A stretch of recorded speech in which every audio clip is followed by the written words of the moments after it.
महिला अदालत लगाया गया है मुसहरी में एफवा के द्वारा। इस अदालत का क्या मकसद है? ये नीतीश कुमार पूरे बिहार में जो यात्रा करवा रहे हैं महिला संवाद के नाम पे, महिला संवाद चलवा रहे हैं, उसमें सरकार की तरफ से बड़ी बड़ी बातें की जा रही हैं कि बिहार के भीतर महिलाओं के लिए उन्होंने बहुत काम किया, जबकि सच्चाई ये है कि बिहार की महिलाओं की हालत आज भी बहुत बदहाल है।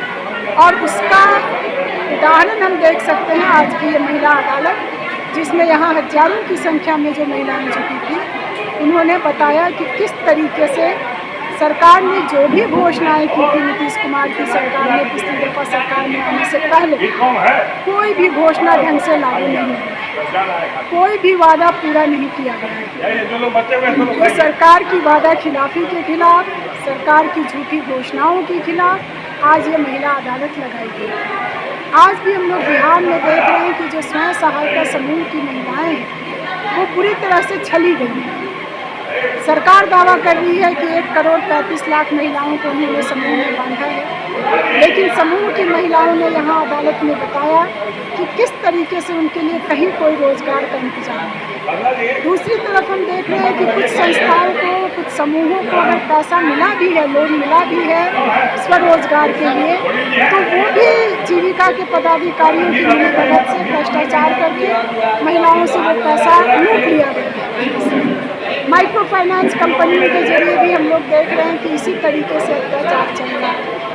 तो देश में बड़े पूंजीपतियों का कर्ज माफ़ हो रहा है और गरीब महिलाएं आज कर्ज के जाल में फंसाई जा रही हैं, उनका कहीं से कोई कर्ज माफ़ी नहीं हो रही है। महिलाओं ने इस सवाल को उठाया है। इसके साथ ही लड़कियों की शिक्षा का सवाल, स्वास्थ्य का सवाल, महिलाओं पर बढ़ता बलात्कार और उत्पीड़न का सवाल, इन तमाम सवालों को महिलाओं ने यहाँ रखा है। जो भी स्कीम वर्कर्स महिलाएं हैं, चाहे वो रसोइयाँ हैं, आशा हैं, आंगनबाड़ी हैं, उनके लिए भी सरकार ने अभी तक कोई काम नहीं किया है। तो इन तमाम मुद्दों पर यहाँ महिलाओं ने चर्चा की और इस अदालत के जरिए ये फैसला लिया है कि आने वाले समय में सरकार से इसका हिसाब मांगा जाएगा, सरकार के खिलाफ आंदोलन तेज किया जाएगा। जी, पर्चा मीना तिवारी, राष्ट्रीय महासचिव। जी, आज महिला अदालत लगाई गई है एफवा के द्वारा, क्या इसमें मसला बना? आज हमारी पार्टी भाकपा माले और एफवा और रसोइया संघ की ओर से हम लोगों ने ये लगाए महिला अदालत, जिसमें हर संगठन या हर तबके की महिलाएं थी, रसोइया थी, आशा थी, तमाम महिलाओं ने अपनी बात को रखा। और कोई महिलाएं जो आजकल नीतीश और मोदी का जो सरकार है उसे संतुष्ट नहीं है।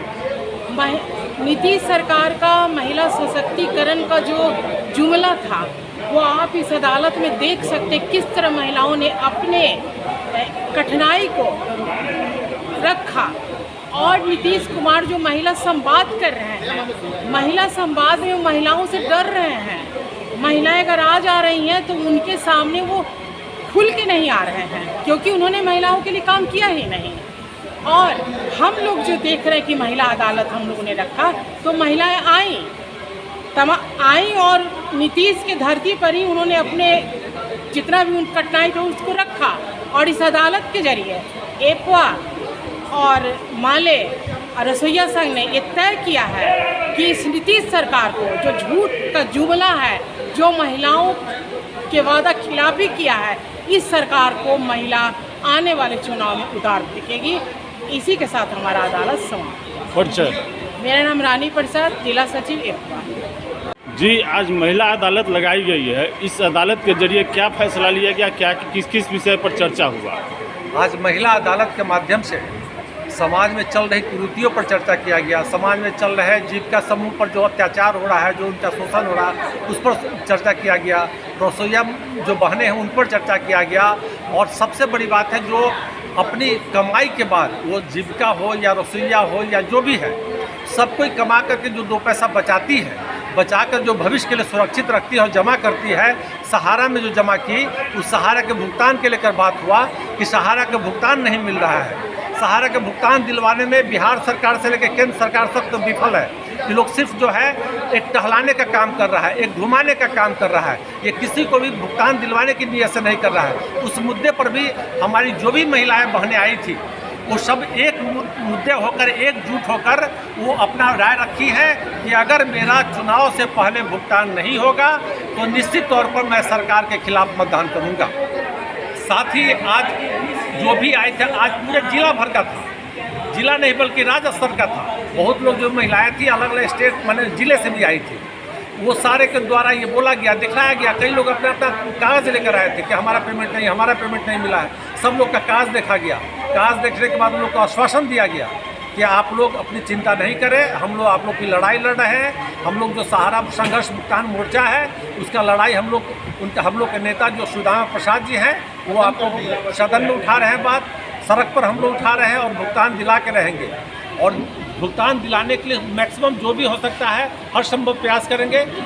इन बातों पर महिलाएं भी हम लोग को साथ दी और बोले कि जैसा सर आप लोग कहेंगे वैसा करेंगे, जैसा आप लोग दिशा निर्देश देंगे वैसा हम लोग करेंगे। और हम लोग को भुगतान दिलवाना एकमात्र लक्ष्य बच गया है जो दिलवाएंगे। जी, परिचय।